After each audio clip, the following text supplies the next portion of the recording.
Isang pinagpalang araw po sa inyo, Sir Blair. Pati na rin po sa mga masusugid ninyong subscriber, si Lena. Mabuti na lang, merong tumulong sa akin. Isang matandang lalaki na bumago sa takbo ng buhay ko. Hindi ko akalain na ang pagiging sugalero ko pala ay pagmumulan ng misteryosong pangyayari sa pagkatao ko. Upang maunawaan ang lahat, tawagin niyo na lamang po ako. Kung totoo, kung nagsugal ako, bakit? Pera ko naman yun, di ba? Pera mo, oo. Pero hindi ka na binata.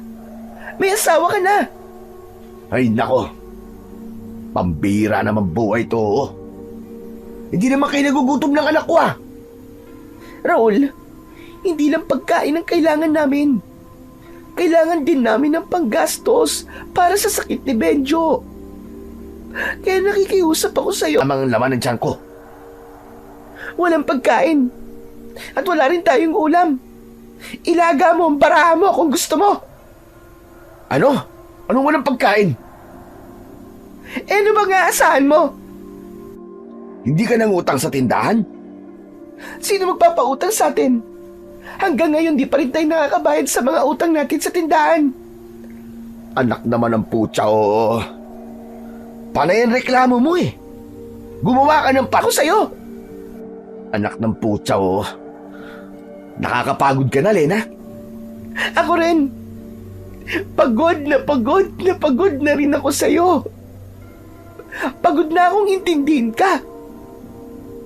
Gabi ka nang umuwi tapos eto, paghahanapan mo ko ng kung ano-ano. O ano? Makikipaghiwalay ka na ba? Hindi rin naging maganda yun para sa kanya. O ano? Nanahimik ka. Dahil totoo ang sinabi ko. Hindi ako sumagot dahil ayoko nang makipagtalo sa'yo. Sinungaling. Ang sabihin mo, talagang mas pipiliin mo ang sugal kaysa sa amin ng anak mo. Tama na nga, Lena. Bakit ba ang kulit mo?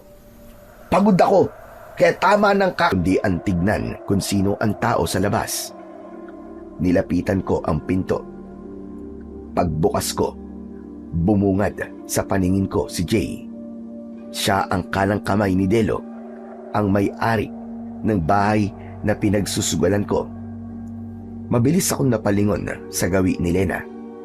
Kinabahan kasi ako dahil malalaman niyang malaki ang natalo ko nang umalis agad. Mas lalo akong nataranta nang napansin kong lalapit sa amin si Lena. Raul, sino ba yung kausap mo? Bakit ang tagal mo dyan? Si paring Nolan. Humihingi sa akin ng tulong. May sakit daw ang anak niya Sabay taboy ko kay Jay. Iiling-iling naman na umalis ito. Tabi ka dyan. Anong itatabi ko? Wala ka namang inaabot sa akin. Wala, sige na nga. Ay, nako. Baka magsimula na naman ang gera. Papasok muna ako sa loob. Magpapalit lang ako ng damit. Sige na. Basta wag ka magtatagal doon, ha? Napangiti ako nang tumalikod ako kay Lena. Naisahan ko na naman titulo ng lupa namin. Isasangla ko yun para may pangpuhunan ako sa sugal. Mabilis kong tinupi at inilagay yun sa bewang ko. Sakto paglabas ko, nakita kong nakaupo sa bangko si Lena. Nakaharap siya sa lamesa na may nakapatong na gasera. Aalis na ako Huwag na kayong kumain. Magtimpla na lang kayo ng kape ni Benjo. Nang makita ko ni Delo, tumayo siya at malapad ang pagkakangiti na nakatingin sa akin. Mga kaibigan! Nandito na pala ang hinihintay natin. Pasensya na kayo Natagalan ako Ayos lang yun. Ang mahalaga, nandito ka na. Ay, teka. Tayo lang ba? Kaya hindi ako nakagalaw sa kinauupuan ko. Alam mo na siguro ang patakaran ko sa sugalan ko, Raul. Teka, sandali lang naman. Sa laki ba naman ng talo ko eh? Yan pa ang gagawin niyo sa akin eh. Sige na. Ibaba niyo na ang mga baril. Taka lang ako nakahinga ng maluwag nang ibaba nila ang mga baril. Tumayo ako at humingi ng pasensya kay Delo. Napahiya talaga ako ng mga oras na yon. Pasensya ka na talaga, Delo ha. Hindi na mauulit. Talagang hindi na mauulit. Dahil hindi kita hayaang magsugal dito hanggat hindi mo na ibibigay sa akin ang lupa mo. Ibibigay ko yun sa'yo, Delo. Bigyan mo lang ako ng konting panahon para sabihin kay Lena ang ginawa ko. Ayoko nang masyado matagal dahil hindi ako marunong maghintay. Oo, ibibigay ko sa'yo, promise. Sige na, makakaalis ka na. 1 linggo lang ang palugit na ibibigay ko sa'yo, Raul. Ano? Pero... Tumigil ako sa pagsasalita nang tumingin sa akin ng matalim si Delo. Alam ko na kung ano ang ibig niyang sabihin. Kaya naman, wala akong nagawa kundi ang lumabas ng sugalan. Bagsak ang balikat ko nang umuwi ako sa bahay. Pagdating ko ron, hindi agad ako pumasok. Nakonsensya ako sa ginawa kong kalokohan. Maya-maya pa, nagulat ako sa biglang pagsigaw ni Lena mula sa loob ng bahay namin. Mabilis akong pumasok at dumiretso ko sa silid namin. Natigilan ako nang makita ko ang asawa ko. Nanginginig ang kamay niya habang hawak ang envelope na walang laman. Tumingin siya sa akin at bakas sa mukha niya ang matinding galit. Lumapit siya sa akin habang panay ang agos ng luha sa pisngi niya. Ipaliwanag mo to, Raul! Ipaliwanag mo! Ha? Anong ibig mo sabihin? Nasaan ang titulo ng lupa natin? Aba, malay ko dyan! Huwag ka na magsinungaling! Alam ko kung saan ka nagpunta! Magsisimula ka na naman ba, Lena? Nagsinungaling ka sa akin! Nagpunta rito si paring Nolan, hinahanap ka! Hindi ako nakapagsalita dahil huli na ako sa ginawa ko. Kaya ibinaling ko ang tingin ko sa nakabukas na drawer ng aparador. Sagutin mo ang tanong ko, Raul. Nasaan ang titulo ng lupa? Wala na. Anong wala na? Naipatalo ko na sa sugal, Lena. Wala eh. Minalas ako eh. Ano? Diyos ko naman, Raul. Anong pumasok sa kokote mo? Pati lupa natin itinaya mo. Hindi mo ba alam kung gaano kahirap bumili ng lupa? Eh, anong magagawa ko? Eh, wala ka kasing binigay na pera sa akin kanina eh. Kasalanan ko pa? Ako pa ngayon na may kasalanan na hayop ka? Oo, kasalanan mo. Talo na nga ako sa sugal. Tinatalakan mo pa ako. Napakasama mo. Napakakapal ng pagmumukha mo. Masama na akong masama. Makapal na akong makapal. Kaya umalis ka dyan sa harapan ko. Ikaw ang umalis. Lumayas ka. Huwag ka magpatawa, Lena. Hindi lang ako ang lalayas. Dahil pareho tayong aalis ng bahay na to. Anong sabi mo? 1 linggo lang ang palugit na ibinigay sa akin ni Delo. Kaya pareho talaga tayong aalis sa bahay na to. Diyos ko! Pati bahay natin kasama? Boba ka ba? Nakatirik sa lupang bahay natin. Natural, kasama yun. Hayop ka! Napakawalang iya mo! Wala kang kwentang asawa! Paano mo to nagawa sa akin? Paano? Tigilan mo na nga ako sa kadramahan mo na yan. Wala nang magagawa ang pag-iyak-iyak mo. Magpasalamat ka. Ayoko mawalan ng tatay ang anak ko. Dahil kung hindi... Dahil kung hindi ano? Ano gagawin mo sa akin? Papatayin mo ako? Oo, Raul. Papatayin kita! Dalawang malakas na sampal ang tumama sa pisngi ko. Habang pinagmumura ako ni Lena, nandilim ang paningin ko. Umigkas ang kamay ko at tumama yon sa muka ni Lena. Kasunod nun ay ang pagsuntok sa sikmura niya. Namilipit siya sa sobrang sakit, pero hindi ako nakaramdam ng awa para sa kanya. Nangibabaw sa akin ng galit dahil sa pananakit niya sa akin at gumanti lang ako. Sumugod ulit siya sa akin. Kinalmot niya ako sa dibdib. Nasaktan ako, kaya gumanti ulit ako sa kanya. Sinipa ko siya, sinuntok at itinulak. Tumama ang ulo niya sa dingding. Nanghina siya at napahagulgol ng iyak. Nagkaroon siya ng pasa sa muka.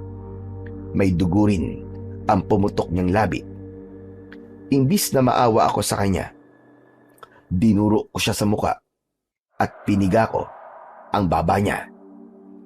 Sa susunod, hindi lang yan ang aabuti mo sa akin. Magbabayad ka. Hindi kita mapapatawad, Raul. Tandaan mo yan. Wala akong pakialam. Kahit di mo pa ako mapatawad. Ano bang ipagmamalaki mo sa akin? Losyang ka na.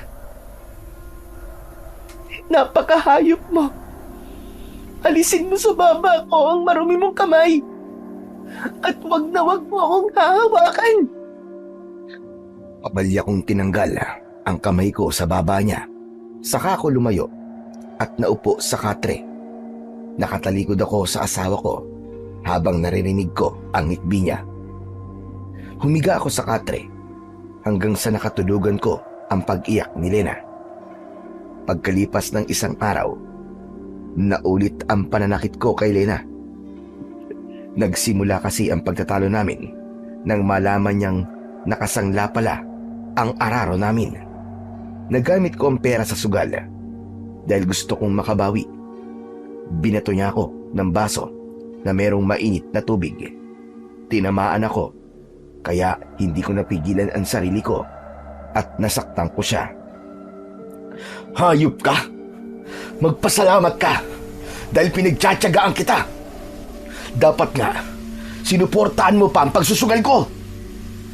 Sira ulo ka ba? Bakit ko gagawin yon? Ayoko na, Raul. Maghiwalay na tayo.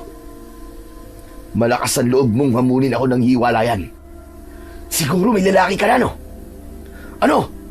Sumagot ka! Wala akong lalaki. Pagkatapos ng mga naranasan ko sa'yo, hindi na ako titingin sa mga lalaki. Sinungaling.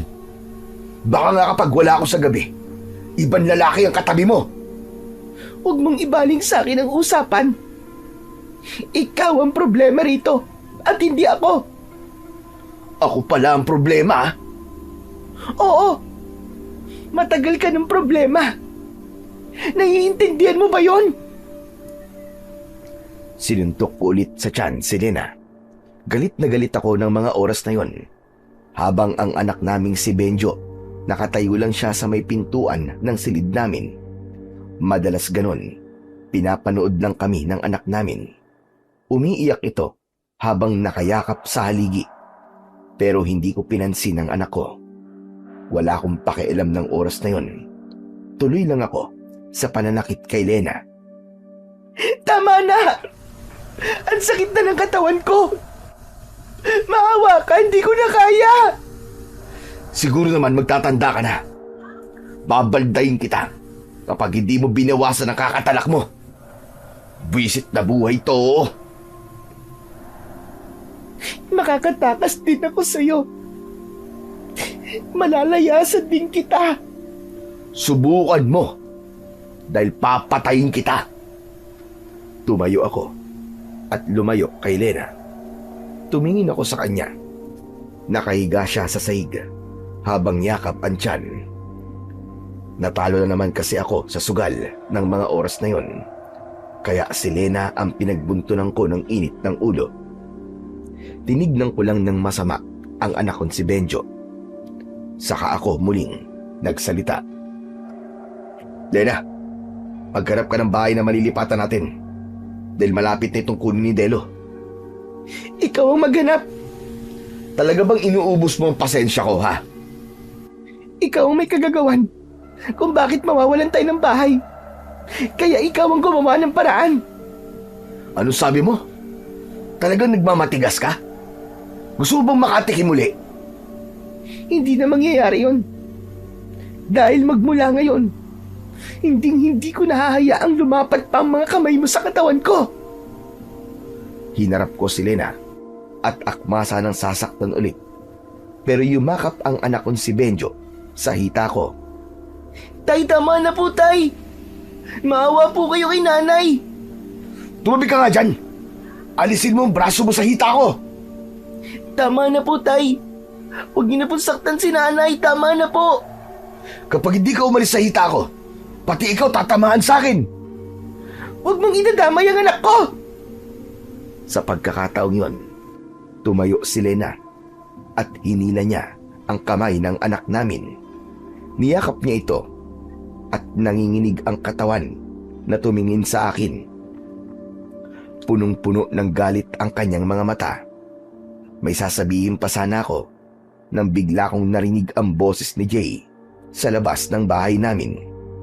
Sumulyap muna ako kay Lena, saka ko hinarap si Jay. O Jay, ano sa jamot na parito ka? Halika, sumama ka sa akin. Teka, saan tayo pupunta? Hindi mo pa ba alam? Ang alin?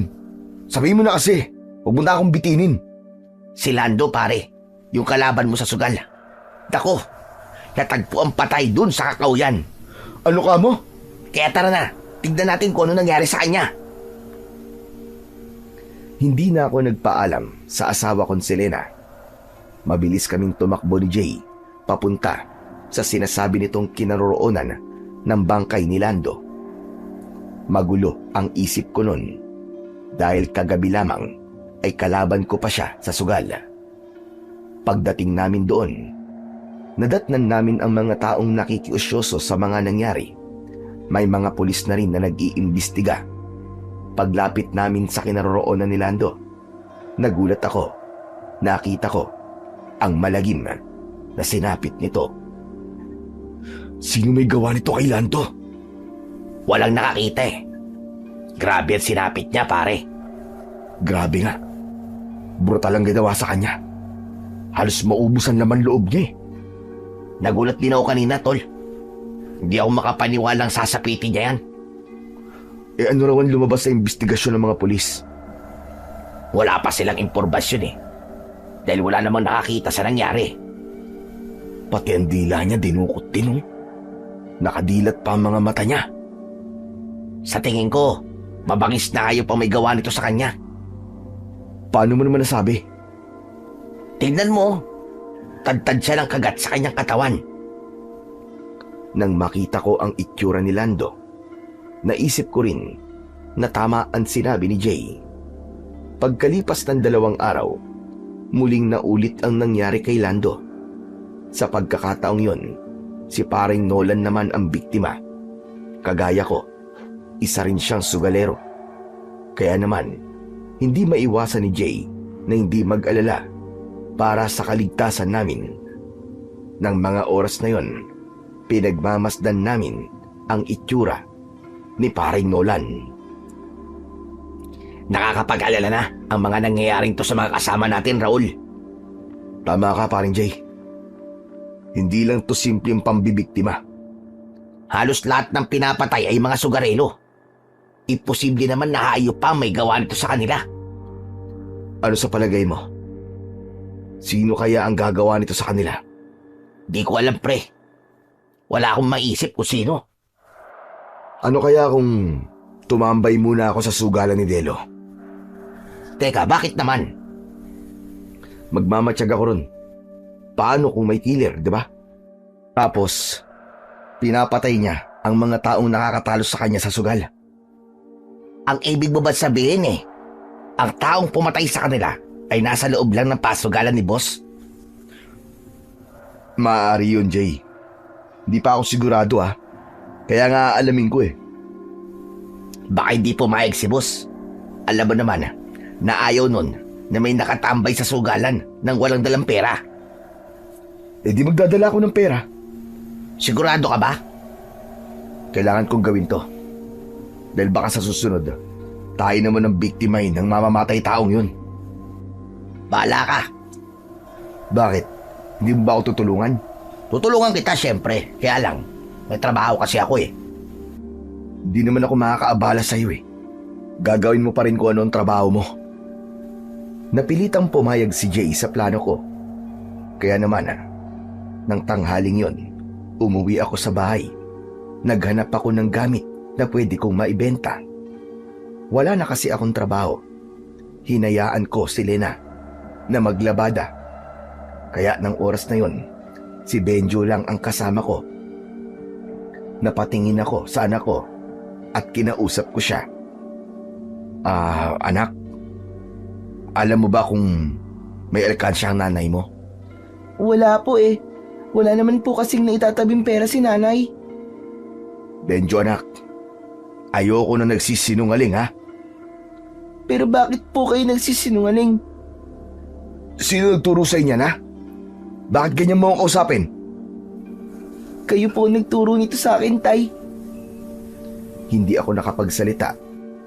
Hindi ko alam kung magagalit ba ako o hindi sa anak ko. Para bang may batong dumagan sa dibdib ko. Dahil yun ang unang pagkakataon na kinausap ako ng ganun ng anak ko. Masama ang magsinungaling anak. Kaya wag mong gagayahin ang ginagawa ko. Kayo lang po ba ang pwede magsinungaling, Tay? Tama na. Ang tanong ko na lang ang sagutin mo. Saan inilalagay ng nanay mo ang alkansya niya? Pasensya na po talaga kayo, Tay. Wala pong alkansya si nanay. Alam ko na may naitatabing pera si Lena. Kaya nagalit ako sa anak ko. Pakiramdam ko, pinagtataguan niya ako at mas kampi siya sa kanyang nanay. Hindi ka ba talaga magsasabi sa akin ng totoo, ha? Aray, Tay, nasasaktan po ako. Bitiwan niyo po ang braso ko. Talagang masasaktan ka sa akin kapag hindi ka nagsabi ng totoo. Hindi ko po talaga alam, Tay, na may ipon po si nanay. Habang sinasaktan ko si Benjo, dumating si Lena. Mabilis niyang hinablot ang anak ko na noon ay hawak-hawak ko. Talaga bang wala ka ng puso? At sagad na sa kasamaan ng budi mo? Pati anak mo, sinasaktan mo. Mabuti naman at andito ka na. Pengin pera. Wala akong pera. Ano ka mo? Ibig sabihin di mo ako bibigyan? Hindi sinagot ni Lena ang tanong ko. Sa halip, kinausap niya ang anak namin. Anak, sige na. Pumasok ka na sa loob ng silid mo. May pag-uusapan lang kami ng tatay mo. Ayoko po, Nay. Baka saktan na naman po kayo ni tatay eh. Sige na, anak. Huwag na matigas ang ulo mo. Pumasok ka na roon. Hindi po ako aalis. Gusto ko po makita ang gagawin sa inyo ni tatay. Kung paano niya kayo saktan. Ibig kong tandaan yun. Nang marinig ko ang bagay na yon mula sa bibig ng anak ko, para bang sinaksak ako ng kutsilyo sa dibdib ng paulit-ulit. Kaya hinablot ko ang braso ni Lena. Siguro tinuturuan mo ang anak mo, no? Nasagot-sagutin ako ng ganyan. Kaya ganyan siya. Hindi ko siya tinuturuan. Nakikita niya sa ginagawa mo sa akin. Kapag nalaman ko lang na sinisiraan mo ako sa anak ko, papatayin talaga kita, tandaan mo yan. Matagal ka nang sira sa mata ng anak mo, Raul. Dahil sa ginagawa mong kalupitan sa akin. Sa Tay, hindi na po kailangan turuan ako ni nanay. Dahil nakikita ko po sa inyo, kayo po mismo nagtuturo sa akin para maging masama ang tingin ko sa inyo. Hindi ko napigilan ang sarili ko. Sinampal ko si Benjo. Isang pagkakamaling hindi ko na mababawi pa. Sa lakas ng pagkakasampal ko sa anak ko, humampas siya sa dingding at nawalan ng malay. Napasigaw ng malakas si Lena dahil sa labis na pag-aalala niya sa anak namin. Nang lapitan niya ito, niyakap niya ito ng maigpit. Nagulat din ako sa ginawa ko. Hindi ako yun. Hindi ganon ang ugali ko. Kaya hindi ko matanggap na ako mismo ang nanakit sa anak ko, na dapat sanay ako ang pumoprotekta sa kanya. Hayop ka! Napakasama mo! Magmula ngayon, wala ka ng pamilya. Hihiwalayan na kita. Sandali! Hindi ko naman sinasadya, Lena eh. Sinadya mo dahil ginawa mo. Kapag may nangyaring masama sa anak ko, ipakukulong talaga kita. Subukan mo! Hindi ako magdadalawang isip na kunin sa'yo si Benjo. Dadaan ka muna sa ibabaw ng bangkay ko bago mo makuha ang anak ko, hayop ka. Abat, matapang ka ah. Dahil alam mo may ginawa akong kasalanan. Kung totoong may killer na pumapatay sa mga sugalero kagaya mo, sana ikaw na ang isunod niya. Mamamatay ka, hayop ka. Isinusumpa ko. Bawiin mo sinabi mo. Bawiin mo, Lena. Isinusumpa ko ang araw na minahal kita at tinanggap kita sa buhay ko. Ayos lang kung ako ang saktan mo. Pero kapag anak ko na, hindi kita mapapatawad. Mabilis na hinawakan ni Lena ang kamay ng anak naming si Benjo. Saka sila lumabas ng bahay. Lena! Lena, saan ka pupunta? Sa madadali ng anak natin! Lena! Wala ka ng anak. Kagaya ng sinabi ko, wala ka ng pamilya. Tapos na tayo. Lalayasan mo ko? Oo. Sana noon ko pa ito ginawa. Nung una pa lang na dumapo ang kamay mo sa katawan ko, hayop ka. Pakasalan mo ang sugalan ni Delo. Magsama-sama kayong lahat, mga sugarol! Tuluyan akong iniwan ni Lena. Hindi ko siya napigilan dahil nagkamali ako sa ginawa ko. Hindi ko dapat sinaktan ang anak namin. Ilang araw ko nang napapansin sa sarili ko na para bang may mali sa ugali ko. Bukod sa pagiging sugarol, ay madali na akong magalit. Ngunit inisip ko na baka dala lamang ito ng pagkalulong ko sa sugal. Hinabol ko na lang ng tanaw ang papalayo kong asawa habang karga niya ang walang malay naming anak. Napaupo ako sa saig at inilibot ko sa paligid ang paningin ko. Nakita ko rin ang mga taong nakikiusyoso sa pag-aaway naming mag-asawa. Narinig ko mula sa kanila na mabuti raw at natauhan na si Lena. Magpasalamat pa raw ako dahil walang kapatid na lalaki si Lena. Dahil kung meron, tsak namang hihiram daw ako ng muka sa aso. Wala akong kaalam-alam na masama na pala ang tingin sa akin ng mga tao. Kaya naman, isinarado kong mabuti ang pinto ng bahay at nagkulong ako ron ng maghapon. Unti-unti kong naintindihan na sobrang sama na pala ng ginawa ko. Pagsapit ng gabi, ay lumabas ako ng bahay. Nagtungo ako sa sugalan ni Delo. O ano? Tuloy ba ang plano mo, pre? Wala akong nakuhang pera eh. Huwag ka na mag-isip nun. Kinausap ko na si Boss Delo para sa'yo. Talaga? Oo, pumayag siya sa plano mo na magmamanman ka sa loob ng sugalan niya. Naku, maraming salamat sa'yo, pre. Sos, ano ka ba? Wala yun. Para sa atin din naman itong gagawin mo eh. Teka. Bakit ganyan ang itsura mo? Di ka ba masaya sa sinabi ko? Hindi, pre. Nag-away kasi kami ni Lena. Malala ang ginawa ko sa kanya.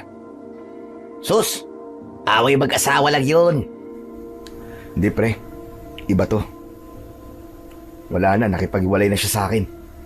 Pambihira, bakit? Ano ba nangyari? Hindi ko sinasadya eh. Nasaktan ko yung anak ko eh. Ano ka mo? Nako, mahirap nga yan. Ba't mo naman ginawa yun? Ewan ko ba. Di ko alam kung anong pumapasok sa isip ko sa ginagawa ko. Ewan pre, basta parang hindi ako yun. Di ko maintindihan eh. Pambira ka, talagang mali ang ginawa mo, pare. Humingi ka ng tawad sa kanila. Lalong-lalo na sa asawa mo. Sa anak mo. Saka na, kapag malamig na ang ulo niya. Maiba nga pala tayo. Alam mo bang marami rin palang natatagpo ang patay sa kabilang baryo? Ano ka mo? Oo, lahat sila. Mga lulong sa sugal. Diyos ko, hindi lang pala dito sa atin ano. Oo, yun ang sabi. Doon daw nagsimula ang patayan. Nakarating lang daw dito. Ano sabi naman ni Delo tungkol doon? Ayun, galit na galit. Apektado raw negosyo niya dahil marami raw ang natatakot na pumasok sa sugalan niya. Kaya siguro pinayagan niya ako magmanman sa loob dahil malaking bagay yon para sa negosyo niya. Kaya galingan mo, pare.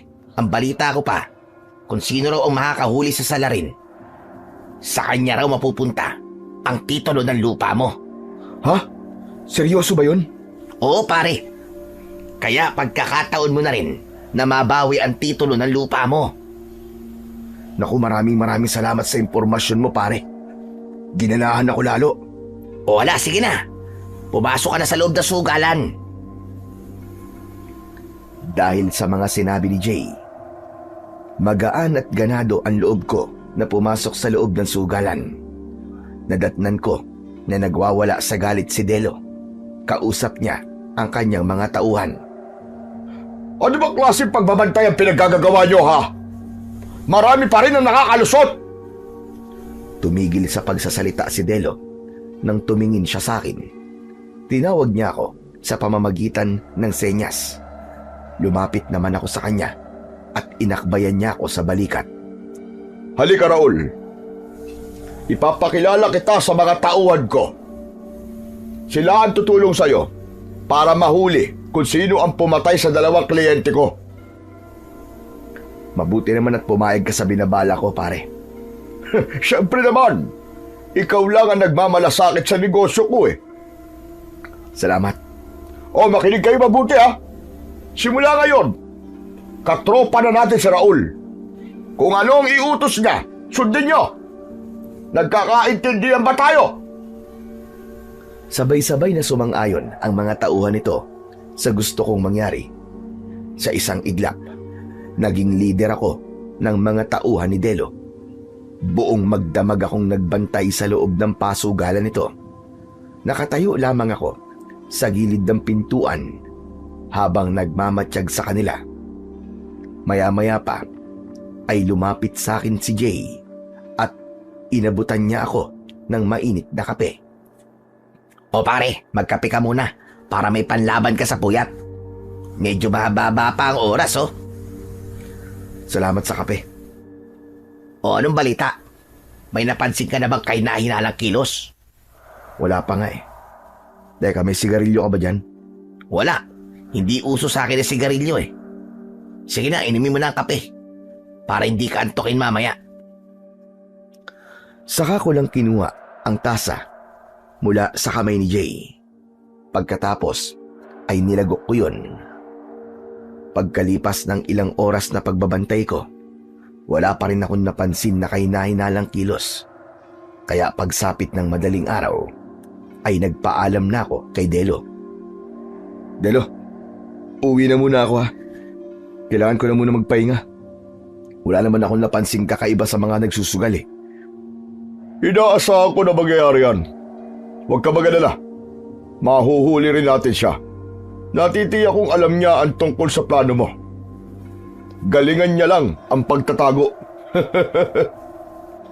Kung ganun pareho pala tayo ng hinala, na isa sa mga tauhan mo ang killer. Oo, tama ka. Kaya silang bantayan mo. Sige na, makakaalis ka na. Oh, ito nga pala. Para sa'yo. Pera? Bakit, Delo? Pambili mo ng ulam para sa pamilya mo. Nagkaproblema nga kami ni Lene. Aba, ayusin mo nga yan. At teka, sandali lang. Kailan kayo aalis sa bahay ko? Kapag dumating na ang mga tauhan mo para paalisin ako. Saka lang ako aalis. Nag-usap na tayo tungkol dyan, di ba? Oo, hindi ko naman nakakalimutan yung Delo. Huwag kang mag-alala. Hindi ako makikipagmatigasan sa'yo. Maayos akong kausap. Kaya aalis kami ng tahimik dun sa bahay. Mabuti naman kung ganun. Pero kapag nahuli mo kung sino ang taong pumatay sa mga kliyente ko, ibabalik ko sa'yo ang titulo ng lupa mo. Hindi ako makakapangako na mahuhuli ko ang taong yung Delo. Pero gagawin ko ang lahat para mauli siya. Isa pa, pinatay niya ang kaibigan ko. Anong plano mo ngayon? Sa ngayon aayusin ko muna ang pamilya ko, Delo. Malaki ang atraso ko sa kanila.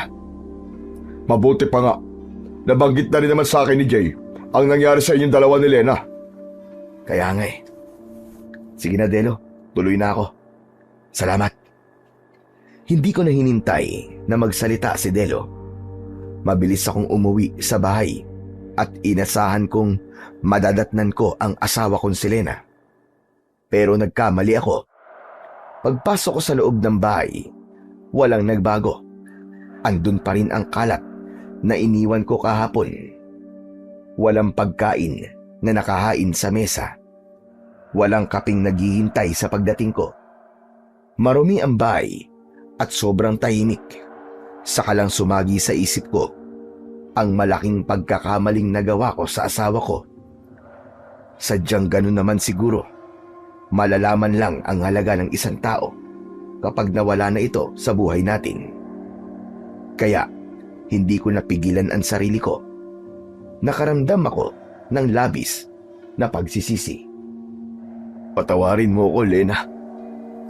Lalong-lalo na sa'yo, Benjo. Hindi ko akalain na sa isang iglap, mawawala kayo sa akin. Binalot ng lungkot ang dibdib ko. Kaya naisip kong pumasok sa loob ng kwarto. Pansamantala kong nagpahinga dahil magdamag akong puyat. Paghiga ko sa katre, biglang kumalam ang sikmura ko. Kakaibang gutom ang naramdaman ko. Ngayon ko lang naramdaman ang bagay na yon sa tanang buhay ko. Mainit din ang pakiramdam ko. Biglang nanginig ang katawan ko at tumulo ang laway ko. Kaya naman, bumangon din ako sa higaan. Sobra kong pinagtakaan ang kakaibang nangyayari sa katawan ko. Teka, bakit ganito ang pakiramdam ko? Sobrang init ng pakiramdam ko. Wala naman akong lagnat. Upang mawala ang pag-aalala ko, tumayo ako at tumarap sa salamin na kung saan ay kita ko ang buong katawan ko. Hinubad ko ang damit ko dahil para bang may insektong gumagalaw sa ilalim ng damit ko. Sa pagtanggal ko ng damit, nakita ko ang malalaking ugat na bumukol sa balat ko at sa aking dibdib. Anak ng putya! Ano to? Nanginginig ang kamay ko nang hawakan ko ang dibdib ko. Masakit ang balat ko na para bang napapaso yun sa liwanag na tumatagos sa silid ko. Dahil doon, mas lalo akong kinabahan.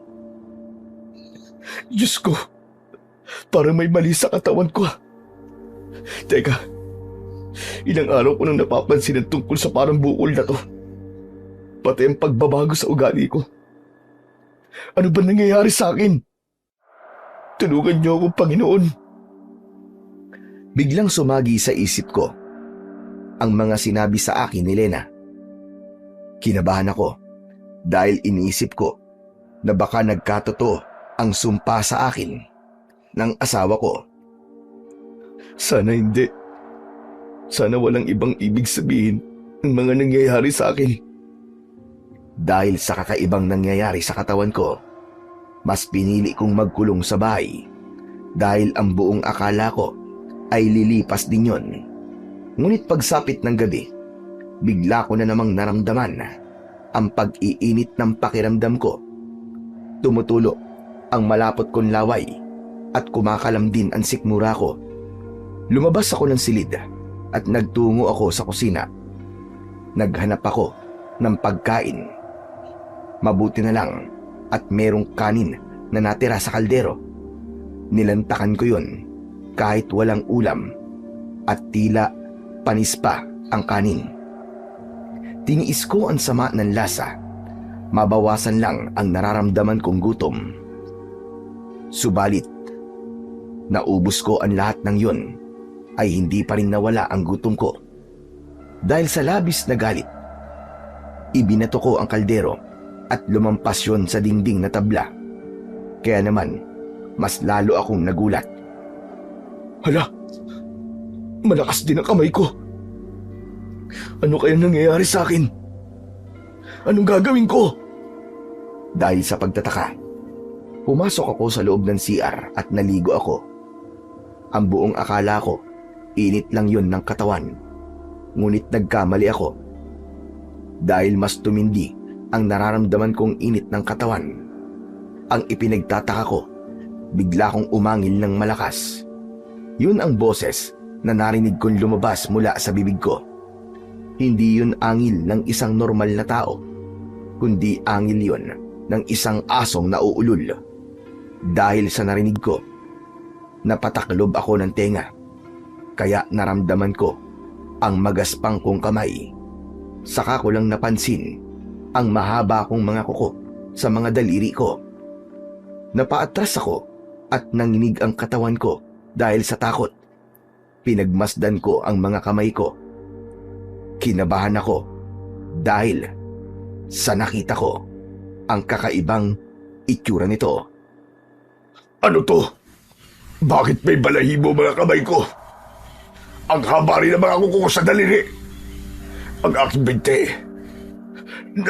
Napakarami rin balahibo ang tumubo. Ang boses ko naging malagong at nakakakilabot. Diyos ko, tulungan niyo po ako. Hindi ko alam kung ano nangyayari sa akin. Bigla akong natigilan. Naamoy ko ang malansang singaw ng katawan ng baboy ramo mula sa kakauyan sa likod ng bahay namin. Napatunayan ko na tumalas din ang pang-amoy ko. Narinig ko rin ang mahinang ungol ng baboy ramo kahit alam kong malayo ito sa akin. Biglang kumulo ang sikmura ko. Sa pakiwari ko, ang baboy ramong naaamoy ko ang siyang tatanggal sa nararamdaman kong gutom at uhaw. Hindi na ako nagdalawang isip. Hindi ko napigilan ang sarili ko.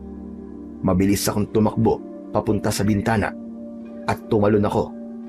Paglapat ng mga paa ko sa lupa, tumakbo ako papunta sa pinagmumulan ng naaamoy kong baboy ramo. Pagdating ko sa gitna ng gubat, nakita ko ang baboy ramo. Abala ito sa pagdukal ng lupa gamit ang nguso. Walang ano-ano ay sinunggaban ko ang hayop. Kinagat ko ang leeg nito at sinipsip ang kanyang dugo. Hindi pa ako nasiyahan. Winakwak ko ang kanyang tiyan gamit ang matutulis kong kuko. Hindi ko makontrol ang sarili ko na para bang may puwersang nagtutulak sa akin na lantakan ang lamang loob ng hayop. Tuluyan ko nang hindi napigilan ang sarili ko. Sumubsub ako sa tiyan ng kaawa-awang hayop. Nilantakan ko sa palad ko ang bituan ng baboy ramo na dinukot ko mula sa tiyan. Napakasarap ng lasa, malinamnam na para bang binigyan ako ng lakas nang mabusog ako. Tumayo ako at malakas akong umatungal habang nakatingala sa langit. Isa lang ang malinaw sa akin.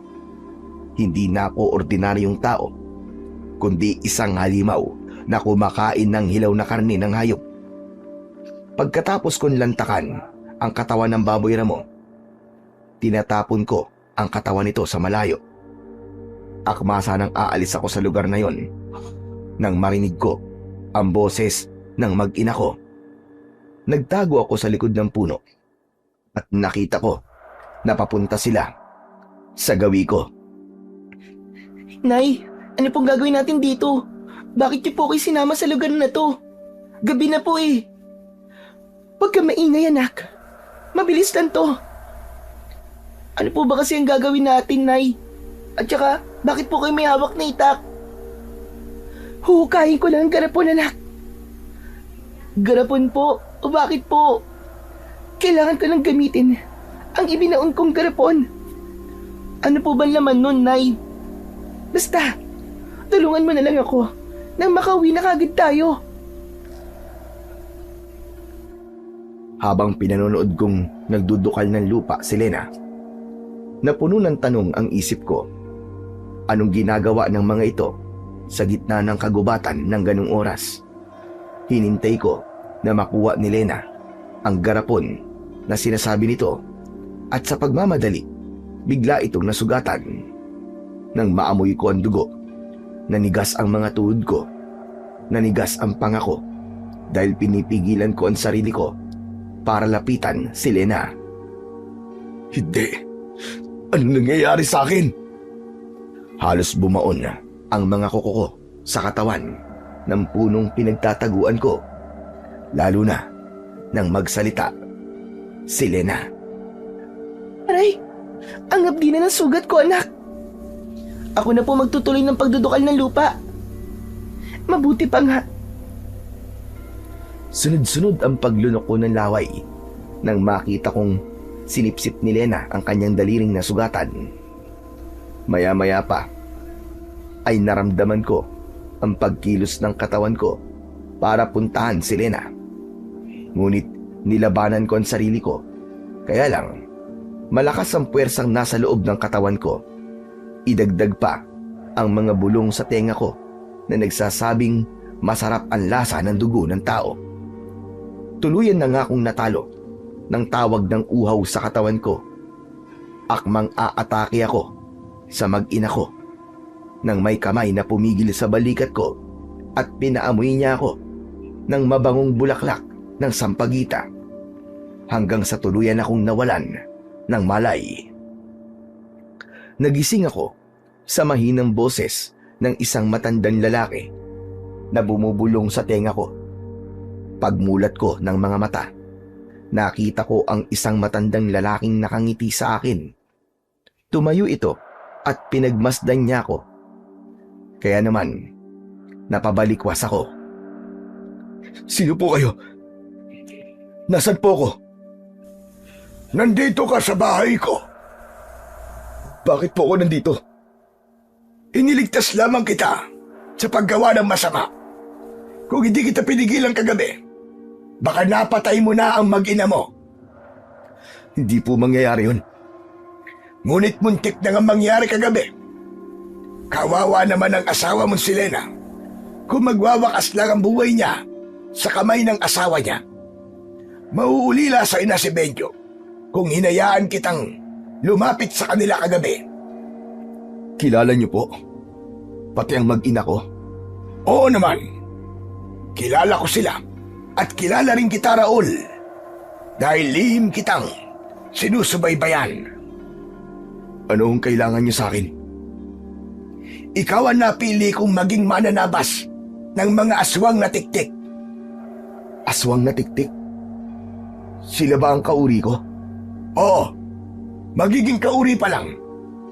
Ang aswang na tiktik ay ang mga nilalang na may kakayahang magpahaba ng dila at pumatay ng tao sa pamamagitan ng kanilang kuko. Tulungan mo akong pigilan ang pagdami nila. Pero, isa na rin po akong aswang. Hindi ka paganap na aswang. Dahil ang nangyayari sa'yo ay sintomas ng pagkakaroon ng hawa ng aswang. Magiging aswang ka lang kapag tumikim ka na ng karne ng tao. Kaya may pagkakataon ka pa na makalaya sa hawa ng aswang. Kung ganun po nangyari sa akin kagabi, ay sintomas pa lang ng hawa ng aswang? Tama ka, Raul. Paano po nangyari yun? Hindi naman po ako nakagat ng aswang ha. Maraming dahilan ng pagkakaroon ng hawa ng aswang. Maaaring nakukuha ito sa pagkain, sa inumin, at sa mga taong nakakasalamuha mo. Pero sa ngayon, hindi na muna yun ang mahalaga. Mas mahalaga sa akin ay makuha ang serbisyo mo. Serbisyo po para saan? Lipulin mo mga aswang. Huwag kang mag-alala. Babayaran kita. Bakit ko naman po gagawin yun? Tsaka, Sino po ba talaga kayo? Ako si Tatang Igmo. Gagawin mong ipag-uutos ko para sa kaligtasan ng lahat ng mga taong nakatira sa baryong ito. Ayaw mo ba nun? Ang perang ibabayad ko sa'yo ay magagamit mong pagtubo sa titulo ng lupang ipinatalo mo kay Delo. Pati po tungkol sa bagay na yan, alam nyo rin? Oo naman. Huwag ka nang magtaka. Kagaya ng sinabi ko, alam ko ang kwento ng buhay mo. Alam ko rin ang mga pinaggagawa mo sa asawa mo. Wala na po pala ako may tatago sa inyo. Alam na alam niyo po ang kwento ng buhay ko eh. Kung tutulungan ko po kayo, tulungan niyo rin po akong makalaya sa hawa ng aswang. Hindi ako ang makakatulong sa iyan, kundi ang albularyong may kakayang manggamot ng taong may hawa ng aswang. Sa kasamaang palad, wala akong kilalang albularyong may ganong klase ng kakayahan. Kung ganun, hahayaan niyo na lang po ako na maging ganito. May alam ako para pigilan ang paglitaw ng hawa ng aswang sa katawan mo. Ano po yung Tatang Igmo? Teka, sandali lang. At kukunin ko lamang sa luma kong baul. Yumuko ang matandang si Tandang Igmo. Kinuha niya ang baul sa ilalim ng katre. Binuksan niya ang takip at kinuha mula sa loob nun ang bote na may lamang kulay dilaw na likido. Ibinigay niya yon sa akin. Ano po ito? Katas yan ng bulaklak ng sampagita. Yan din ang ginamit ko sa iyo kagabi. Para saan po ito? Kapag naamoy mo ang katas ng sampagita, pansamantalang hihintong nararamdaman mong pagkatakam sa ilaw na karne. Gawin mo ang lahat para hindi ka tumikim ng karne ng tao o kahit ng dugo nila. Dahil kapag nangyari yon, wala nang pag-asang bumalik ka pa sa dati. Ano naman po ang hawak niyong yan? Ito ba? Ito naman ang magagamit mong sandata laban sa mga aswang. Ito ang tabak. Pigilan mo ang pag-aasik nila ng lagim. Wakasan mo ang mga tiktik sa ating baryo. Paano po kung ayoko, Tatang Igmo? Kung tumanggi ako? Hindi ka maaaring tumanggi dahil nakasalalay dito ang buhay ng pamilya mo. Isa pa, sayang din ang perang ibabayad ko sa'yo. Ayaw mo bang mabuo ulit ang pamilya mo? Naging masama po akong asawa at ama sa mag-ina ko. Kaya imposible pong mabuo pa ulit ang pamilya ko. Walang imposible kapag ginusto mo, Raul. Isa pa, alam kong nagawa mo lang ang bagay na yun dahil may hawa ka ng aswang. Ayaw mo bang bigyan ng katarungan ang nangyari sa'yo? Ano pong ibig niyong sabihin? Natitiyak kong may gumawa niyan sa'yo. Natigilan ako. Biglang sumagi sa isip ko na meron ngang nanghawa sa akin. Ngunit sino? Alamin mo kung sino ang taong nagbigay sa'yo ng hawa ng aswang. Sa ganung paraan, magkakaroon ka ng dahilan para pumatay ng mga aswang na tiktik. Pero tandaan mo, kapag hindi mo tinulungan ang sarili mo, mapapahamak ang pamilya mo. Sa oras na maramdaman mong gutom, hindi mo makokontrol ang sarili mo. Lalapain mo ang sarili mong pamilya. hindi po mangyayari yun, Tatang Igmo. Huwag niyo akong takutin. Ano naman na mapapala ko kung tatakutin kita?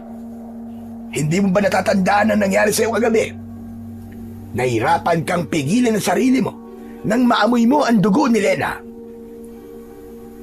Nang maalala ko ang nangyari kagabi, bigla kong nabahala dahil may punto ang matanda at totoo ang sinasabi nito. Sige po, gagawin ko pong ipinag-uutos nyo, Tatang Igmo. Mabuti kung ganon. Hala, sige na. Makakauwi ka na. Saan po ako pwede magsimula, Tatang Igmo? Sa bahay pasugalan. Bantayan mo ang mga taong nagsusugal doon. Gamitin mo ang mga ibinigay ko sa'yo dahil makakatulong ang mga yan sa pagiging mananabas mo ng aswang. Pagkatapos namin mag-usap ni Tatang Igmo, ay nagpaalam ako sa matanda. Dala ko ang tabak at isang bote na may katas ng bulaklak ng sampagita. Pagkalipas ng ilang minutong paglalakad, ay nakauwi rin ako sa bahay. Pumasok ako sa loob ng silid ko at pinagmasdan ko ulit ang katawan ko sa harap ng salamin. Wala na mga bakas ng mga ugat sa balat ko. Wala na rin ang mga balahibo at mahabang kuko. Kung totoong may nanghawa sa akin, pagbabayaran niya ang kanyang ginawa. Ilang araw na rin ang lumipas, magmula nang maghiwalay kami ni Lena. Wala rin akong balita kung saan sila nakatira. Wala naman siyang mga magulang na pwede niyang malapitan. Kaya hinanap ko sila at kung saan-saan ako nagtanong. Alam kong hindi pa sila umaalis sa baryo dahil minsan ko silang nakita sa Kakahuyan. Hanggang may isang lalaking lumapit sa akin at sinabi nito na nakita niya raw ang mag-ina ko sa Kakahuyan sa lumang koprahan. Nagpakilala siya sa pangalang Negro. Nang umalis ito, dumating naman si Jay. Pare, saan ka pupunta? Hinahanap ko mag-ina ko eh. Bakit naman may dala ka pang itak? Baka naman matakot sa'yo dyan si Lena. Ito ba? Nalaman ko kasing nakatira raw ang mag-ina ko sa koprahan. Hindi ko sinabi kay Jay na may dahilan ako kung bakit may dala akong tabak ng oras na yon. O paano? Tutuloy na ako, pare. Sige, mag-iingat ka pare. Mabilis akong naglakad at tinakandaan papasok sa Kakahuyan. Umaasa ako na magkikita kami ng mag-ina ko sa koprahang sinasabi ni Negro. Pagdating ko sa gitna ng kagubatan, tumigil ako sa paglalakad. Sinipat ko ang bawat sulok ng Kakahuyan. Napansin ko na medyo malayo na rin yun sa baryo namin. Kinabahan ako dahil hindi ko akalain natitira ang asawa ko sa ganong klaseng lugar. Dahil doon, mas lalo kong naramdaman ang awa para kay Lena at sa aming anak. Bigla tuloy akong nag-alala sa mag-ina ko. Nang hindi ko mahanap ang koprahan, nagpahinga muna ako sa ilalim ng puno. Diyos ko, sana mahanap ko na mag-ina ko. Pagkatapos ko magpahinga, ay ipinagpatuloy ko ang paghahanap. Pero lumipas na ang ilang oras, ay hindi ko pa rin nahahanap ang kinaroroonan ng koprahan. Inabutan na rin ako ng dilim sa daan. Kaya naman, tumigil ako sandali at iginala ko ang paningin sa paligid. Akma sanang haakbang ulit ako nang bigla kong naramdaman ang pagkalam ng sikmura ko. Diyos ko, nararamdaman ko na naman ang pagsisimula ng paglabas ng sintomas ng hawa ng aswang. Anong gagawin ko? Kailangan pigilan ko to. Teka, may dala nga pala akong katas ng bulaklak ng sampagita. Dali-dali kong dinukot sa bulsa ko ang bote, saka ko inamoy ang katas nito. Nang mawala ang pananakit ng sikmura ko, ipinagpatuloy ko ang paglalakad. Pero bigla akong natigilan sa pagakbang. Nakita ko ang isang nilalang na kanina pang nakatayo sa lugar na daraanan ko. Kinabahan ako at inihanda ko ang tabak ko. Isa itong aswang tiktik at di ko alam kung anong planong gawin. Mahaba ang kanyang leg. Payat ang kanyang mga braso at binti. Mapupula ang kanyang mga mata. Umangil siya ng matinis na masakit sa tenga. Hoy ikaw! Umalis ka sa harapan ko! Huwag mong harangan ang daan ko! Kung ayaw mo mamatay, bumalik ka sa pinanggalingan mo! Imbis na matakot, umatungal pa siya ng malakas. Sumugod siya sa akin ng pagapang na patakbo. Inatake niya ako ng saksak gamit ang kanyang mga kuko. Mabuti na lang at naiwasan ko ang pag-atake niya. Gumanti ako sa kanya gamit ang tabak ko. Tinamaan ko siya sa tiyan at umatungal siya ng malakas dahil sa labis na sakit. Itinulak niya ako at inatake niya ako ng suntok. Tumama yon sa mukha ko, kaya muntik akong matumba. Pero nakabawi ako. Nang aakto sana akong aatake ulit, biglang kumaripas ng takbo ang aswang. Hinabol ko siya sa kakawiyang sinuotan niya. Ngunit pagdating ko sa gitna ng kakawiyan, nakita ko ang koprahang kanina ko pa hinahanap. Kinabahan ako dahil alam kong sa lugar na yon naroon ang mag-ina ko. Hindi maaari. Kailangan mahanap ko ang aswang na yun. Baka pasukin niya ang koprahan at mapahamak ang mag-ina ko. Sa sobrang pagkataranta ko, mabilis akong tumakbo sa paligid ng koprahan. Sinigurado ko na walang aswang na makakalapit sa kinaroroonan ng mag-ina ko. Maya-maya pa ay nagulat ako. 3 aswang ang nakatayo. Ilang di pa lang ang layo nila sa akin at tinatamaan sila ng liwanag ng sikat ng buwan. Nagpaiwan ng isang aswang na sugatan. Naunang umatake sa akin ang 2 aswang na tiktik. Ginamit nila ang mahaba nilang dila para puluputan ang tabak ko. Pero sinalo ko ang kanilang dila. Hinila ko ang mga yun, kaya nakalakad sila papunta sa kinaroroonan ko. Sabay ko silang binigwasan ng taga na tumama sa kanilang leeg. Pinugutan ko sila sa ulo sa harapan mismo ng aswang na una ko nang nakalaban kanina. Magbabayad ka sa ginawa mo sa mga kasama ko. Ikaw ang magbabayad sa akin dahil pinatay niyo ang kaibigan ko. Kayo pala ang totoong killer, ha? Mga aswang na nagtatago at duwag humarap sa mga tao. Yun ang alam mo. Magugulat ka kapag nakilala mo kung sino ako. Pero hindi na mahalaga yun dahil papatayin na kita. Ginagawa yan. Hindi sinasabi.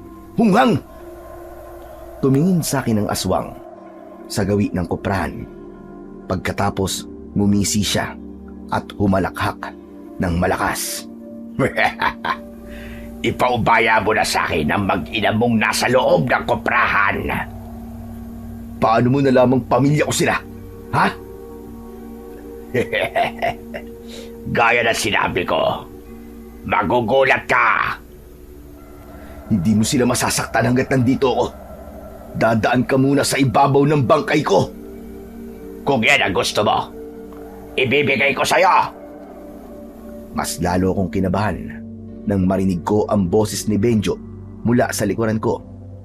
Tumawa ang aswang na tiktik habang nakatingin siya sa gawi ng anak ko. Dali-dali akong lumapit kay Benjo at niyakap ko siya ng maigpit. Nakatalikod noon sa akin si Benjo. Tinakluban ko ang mga mata niya para hindi niya ako makilala. Bitiwan niyo ako! Bitiwan niyo ako! Hindi ako nagsalita dahil baka makilala ako ng anak ko kapag narinig niya ang boses ko. Mabilis ko siyang dinala sa kinaroroonan ng koprahan. Iniwan ko roon si Benjo, saka ako umalis at hinarap ang aswang na tiktik. Huwag mong idadamay ang mag-ina ko. Kung sino ka man, hayop ka. Tayong 2 lang ang magtuos. Wala na sana akong balak na patayin ka. Kaya lang, ang tabak na hawak mo ay kilala ko. Anong ibig mong sabihin? Ang itak na yan ang ginamit sa pagpatay sa mga magulang ko. Hindi ko alam ang sinasabi mo. Pwes, malalaman mo kung ano ang sinasabi ko. Tumakbo ang aswang na tiktik ng pagapang ang posisyon gamit ang kanyang mga kamay at paa. Mataas siyang tumalon papunta sa kinaroroonan ko. Sinalubong ko siya ng taga na tumama naman sa balikat niya. Mas lalong nagalit sa akin ng aswang. Hinawakan niya ang itak ko at kinagat niya ako sa balikat. Ramdam ko ang pagsipsip niya sa dugo ko. Bumigwas ako ng malakas gamit ang siko na tumama sa kanyang muka. Nabaklas ang laman ko dahil sa kagat ng halimaw, kaya malakas akong napasigaw. Bumulwak ang dugo ko mula sa sugat ko. Nanginginig ang kamay ko nang itukod ko ang talim ng tabak sa lupa. Masarap pala ang dugo mo at laman. Pagtingin ko sa gawi ng aswang na tiktik, kinakain niya ang hibla ng laman na nakuha niya sa balikat ko. Bigla kong nakita ang paglitaw ng usok sa balikat niya. Ngumisi ako. Hindi napapansin ng aswang ang epekto ng sandata ko sa katawan niya. Mukhang hindi mo alam na unti-unting nilalamon ng apoy ang sugat mo. Ano sabi mo? Pagmasdan mo ang balikat mo, tanga! Nang tumingin ang aswang sa balikat niya, sinamantala ko ang pagkakataon. Mabilis akong tumakbo at inatake ko siya ng taga sa leeg. Dalawang magkakasunod na pagtaga ang ginawa ko hanggang sa bumagsak siya sa lupa. Tumalon ako ng mataas, sabay tarak ng talim sa dibdib niya. Pinaikot-ikot ko pa ang talim sa kanyang laman. Tumaas ang kamay nito para bunutin ng itak sa katawan niya. Pero mas lalo ko yung ibinaon hanggang tumagos ito sa lupa. Agad kong pinugutan ng ulo ang aswang. Pagkatapos kong pugutan ng ulo ang halimaw na tiktik, napaluhod ako sa lupa. Ngunit natigilan ako nang biglang nagbago ang anyo ng aswang. Bumalik ito sa pagiging tao at nakita kong si Jay ang nakahandusay sa lupa. Anak ng putya! Ano nangyari? Paano si Jay to? Hindi ko alam na aswang pala si Jay. Tila nakalimutan ko ang sugat sa balikat ko nang makita ko ang itsura ni Jay. Gulat na gulat ako sa natuklasan ko, pero agad ding nakaramdam ng matinding galit dahil naisip kong posibleng meron siyang kinalaman sa nangyari sa akin. Tumayo ako para sana ilibing ang katawan ni Jay, pero bigla akong nakaramdam ng hilo. Nang hina ang mga tuhod ko at bumagsak ako sa lupa. Bumilis ang tibok ng puso ko kasunod ng pagkirot ng sugat. Nanlalabo ang mata habang nakahandusay ay narinig ko ang pamilyar na tinig. Raul! Diyos ko! Raul! Nabuhayan ako ng loob nang marinig ko ang boses ng asawa kong si Lena. Kasunod ng mabigat na yabag ng paa papalapit sa kinaroroonan ko. Raul, asawa ko! Diyos ko, may sugat ka! May tama ka sa balikat, Raul! Bakas sa mukha ni Lena ang labis na pag-aalala nang kandungin niya ako sa hita niya. Umiiyak siya. Yun ang kauna-unahang pagkakataon na bigla akong nakaramdam ng pagsisisi sa ginawa ko sa kanya. Dahil sa bandang huli, siya pa rin pala ang tutulong sa akin. Lena, patawarin mo ko, asawa ko. Kung nasaktan kita nun, hinanap ko kayo ng anak natin. Kaya nakarating ako rito. Hindi ko naman inaasahang makakasagupa ko ang mga aswang na tiktik. Ang anak natin. Nasaan na ang anak natin, Lena? Nasa loob siya ng koprahan. Siyang nagsabi sa akin na nandito ka. Iniligtas mo raw siya mula sa aswang. Ang buong akala ko, hindi ako nakilala ng anak natin. Hindi niya nakita ang mukha mo. Pero alam niya ang amoy mo. Tulungan mo ko, Lena. Napakasakit ng sugat ko sa balikat. Tulungan mo ko. Oo, Raul, tutulungan kita. Diyos ko, hindi tumitigil ang pag-agos ng dugo mula sa sugat mo. Halika, aalalayan kitang tumayo. Pinilit kong tumayo kahit nanginginig ang mga tuhod ko dahil sa labis na sakit. Naglakad kami papunta sa koprahan. Pagkatapos, inalalayan ako ni Lena na umupo sa bangkong gawa sa kawayan. Taranta si Lena na naganda ng palangganang may malinis na tubig. Si Benjo naman na nagulat sa pagdating ko ay agad na naganda ng malinis na telang pambenda sa sugat ko. Anak, ihanda mo ang telang pambenda sa sugat ng tatay mo. Tsaka yung garapon. Kukuha lang ako ng talbos ng bayabas sa labas. Opo, Nay. Mabilis na lumabas ng bahay si Lena, habang si Benjo naman ay sinunod ang utos ng kanyang ina. Pagkalipas ng 2 minuto, bumalik si Lena, dala ang talbos ng bayabas. Agad niya yung dinikdik, saka kinatas. Nay, si tatay po. Gagaling po ba si tatay?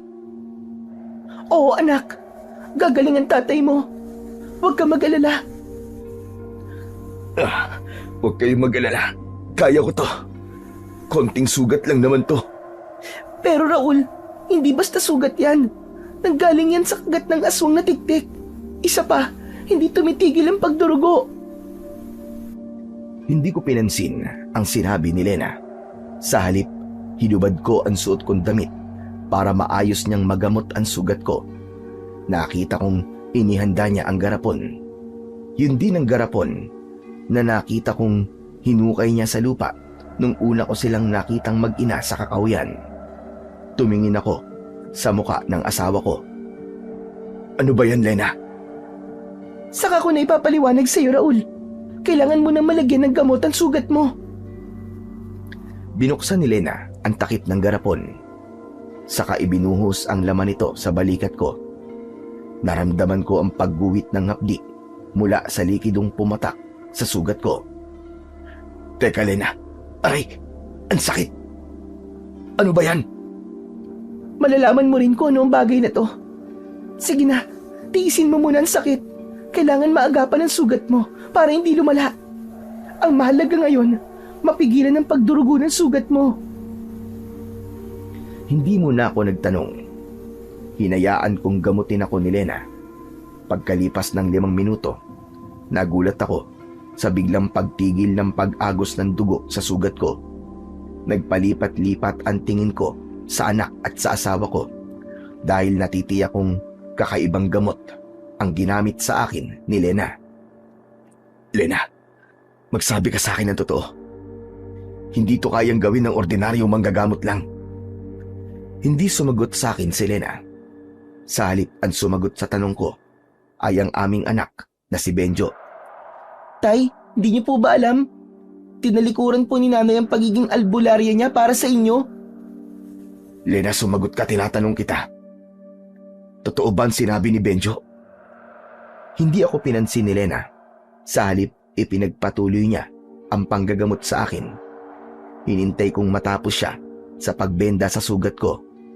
Saka ko siya hinayaang magsalita at magpaliwanag.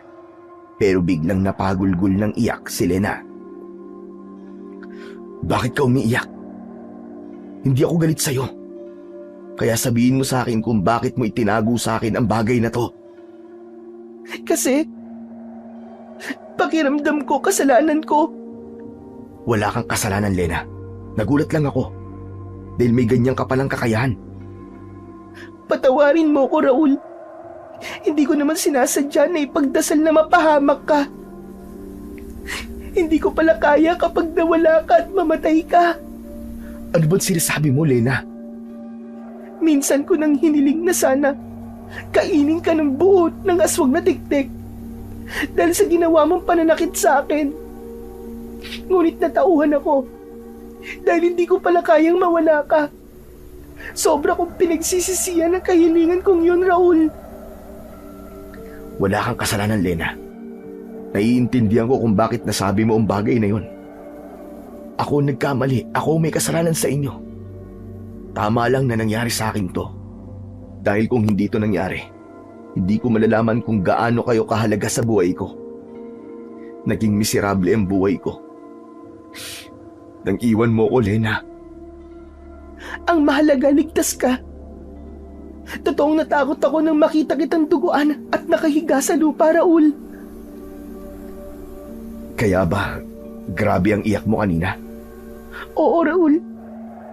Ganun ba ako kahalaga sa'yo, Lena? Oo, Raul. Kaya nga tinalikuran ko ang pagiging albularya ko para pagsilbihan ka. Hindi ko alam na malaki pala ang sakripisyo mo para sa akin. Pagkatapos puro sabapa ng loob ang isinukli ko sa'yo. Kalimutan na natin yun, Raul. Ang mahalaga, natuto na tayo. Teka, ba't bigla ka natigilan? Raul, kanina habang ginagamot kita, nakita ko ang dugong umaagos mula sa balikat mo. Kakaiba. Nalaman ko na may hawa ka ng aswang na tiktik. Tama ba ako? Oo, Lena. Tama ka. Sabi ko na nga, be. May hawa ka ng aswang. Huwag ka nang umiyak, Lena. Hindi mo to kasalanan. Kasalanan ko to dahil naging suga pa ako sa sugal. Tama lang ito sa akin. Kaya huwag mong sisiin ang sarili mo. Huwag kang mag-alala. Unti-unti ko nang itatama ang mga pagkakamali ko. Nay, ano po ba ang hawa ng aswang? Natigilan ako dahil bumakas sa mukha ng anak ko ang takot. Huwag kang mag-alala, anak. Malalampasan din ito ni tatay. Pero, baka po maging aswang kayo, tay. Benjo, anak. Hindi ko hahayaang mangyari yun sa tatay mo. Tama ang nanay mo, anak. Siya nga pala, Lena. Alam mo ba kung anong ginamit ng aswang para mahawa ako? Oo, Raul. Batay sa amoy ng dugo mo. Kape ang ginamit sa'yo. Bigla kong natigilan. Alam ko na kagad kung saan ako mag-uumpisa ng paghahanap ng mga aswang. Sumulyap ako sa mukha ng asawa ko at hinawakan ko ang mga kamay niya. Lena, kaya mo bang pagalingin ang hawa ng aswang sa katawan ko? Oo. Sa pamamagitan ng gamot na ginawa ko, kaya kitang pagalingin. Ang sinasabi mo ba ay ang tungkol sa laman ng garapon? Oo, Raul. Yan ang pinagbabaran ng pinagsama-samang kamandag ng alakdan at kobra. Gamot ang mga yan sa taong may hawa ng aswang. Kailangan lamang na ibaon ito sa lupa sa loob ng 1 taon upang mas maging mabisa. Kung ganun, ginawa mo yan para sa taong may hawa ng aswang? Pero bakit, Lena? Bakit ka gumawa ng ganyang klaseng gamot? Matagal ko nang ginagawa ang ganyang klaseng gamot, Raul. Ibinibenta ko to sa kapwa ko manggagamot. Binabayaran nila ako at yun ang ginagamit kong pangtustos sa mga pangangailangan natin sa pang-araw-araw. Nang maadik ka sa pagsusugal, ito ang ginawa kong pagkakakitaan para makaraos tayo. Lena, Raul, habang di ka nagbibigay sa akin ng pera, ito ang naging pag-asa ko para mabuhay. Ang ibang perang kinikita ko sa paggawa ng gamot ay inipon ko na siya namang ibinili ko ng lupa natin. Mura lang ang pagkakabili ko dahil kakilala ko may-ari. Kaya sobrang sakit na malamang ipinatalo mo lang yun sa sugal. wala akong nasabi nang marinig ko ang mga bagay na yon mula sa asawa ko. Hindi ko sukat akalain na ganun pala kalaki ang ginawa kong kasalanan sa kanya. Hindi ko napigilan ang sarili ko. Niyakap ko siya ng mahigpit. Ganun din ang anak naming si Benjo. Tay, magkakabalikan na po ba kayo ni nanay? Hindi na po ba kayo maghihiwalay? Hindi na, anak. Hindi na kami maghihiwalay ng nanay mo. Patawarin mo ko sa ginawa ko sa'yo. Kung may nangyaring masama sa'yo, hindi ko mapapatawad ang sarili ko, anak. Si nanay po ang gumamot sa akin. Mabuti na lang at mahusay palang albularya ang nanay mo. Bumitaw ako sa pagkakayakap sa asawa ko. Tumingin ako sa kanyang mga mata. Saka ako nagsalita. May tatapusin lang ako, Lena. Anong ibig mong sabihin, Raul? Tatapusin ko ng paggasik ng lagim ng mga aswang na tiktik. Dito lang kayo sa koprahan. Dito ay ligtas kayo. Oo, Raul, dito lang kami. Dahil ayaw ng mga aswang sa amoy ng sunog na nyog. Ano? Paano mo nalaman ang tungkol sa bagay na yun? Albularya ako, kaya alam ko ang kahinaan ng mga aswang. Kaya dito kami pumirmi ng anak mo. Dahil alam naming may mga aswang sa paligid. Nang mamatay ang mga sugalero dun sa baryo natin, natiyak ko na aswang ang may gawa nun. Bakit di mo sinabi sa akin? Dahil magulo tayo ng oras na yun, di ba? Isa pa, meron pa akong hindi sinasabi sa'yo, Raul.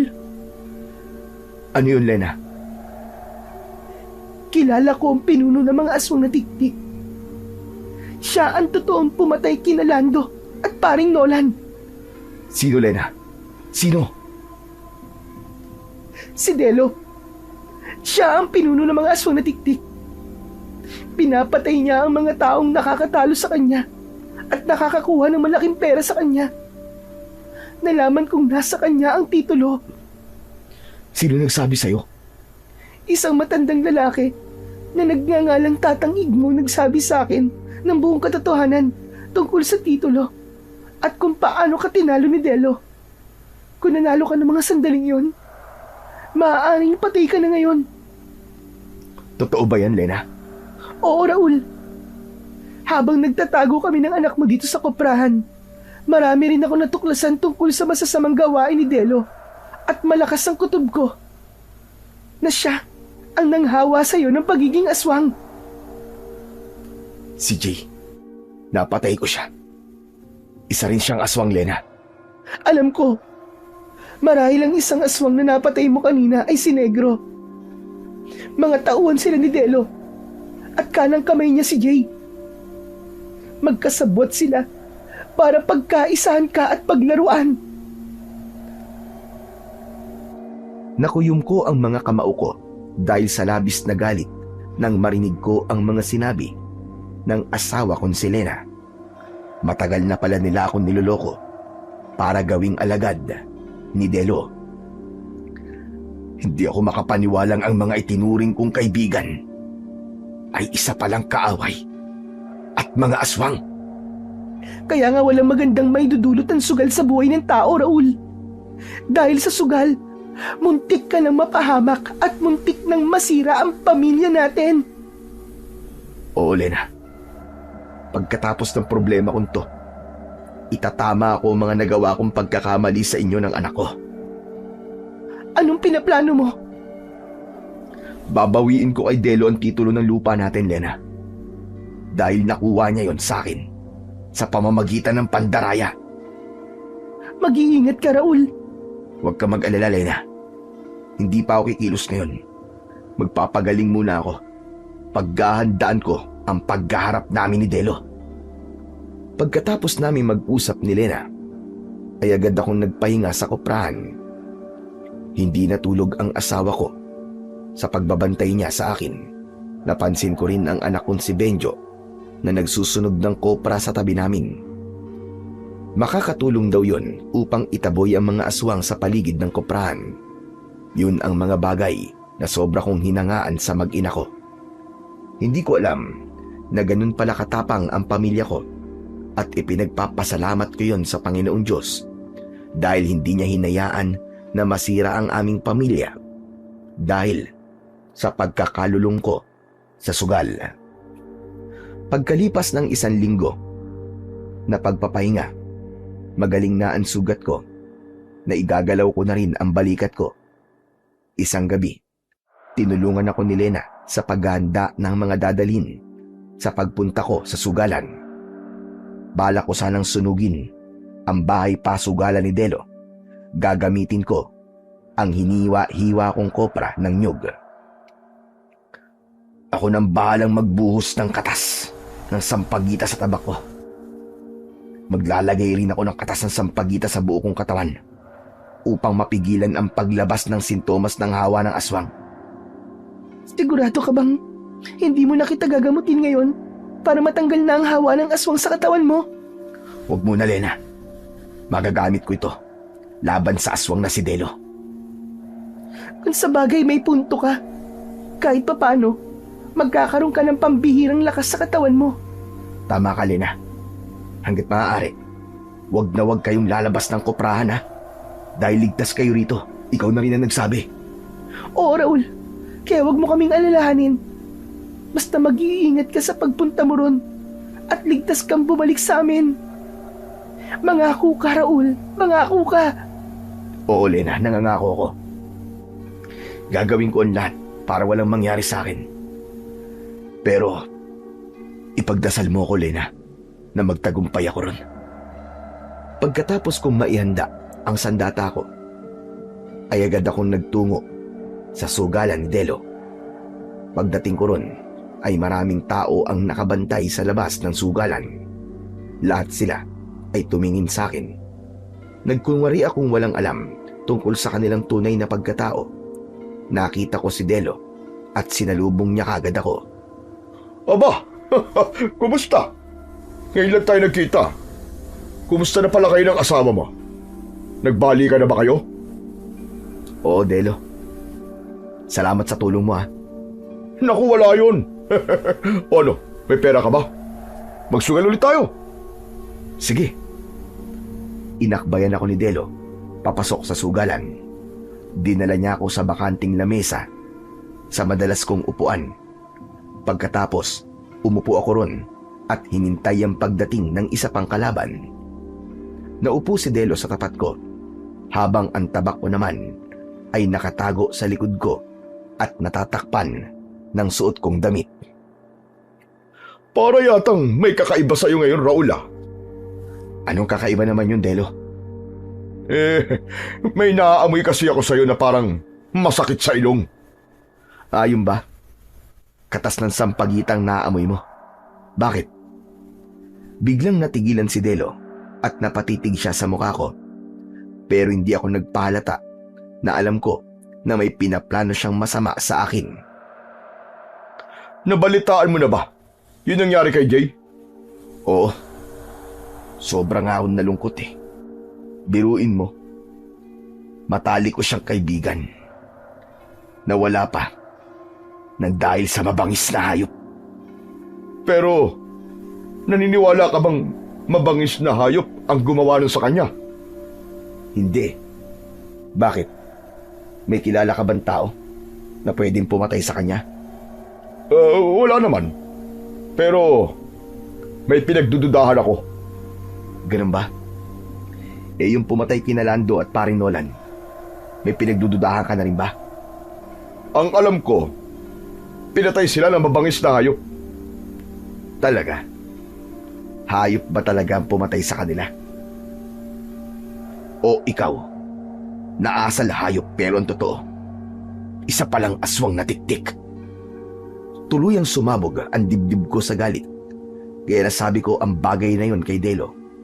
Tumayo ako, kasabay ng paglabas ko ng posporo. Mabilis ang nangyari dahil nasindihan ko kagad ang kopra at inihagis ko ang mga yon sa loob ng sugalan. Lumikha yon na makapal na usok.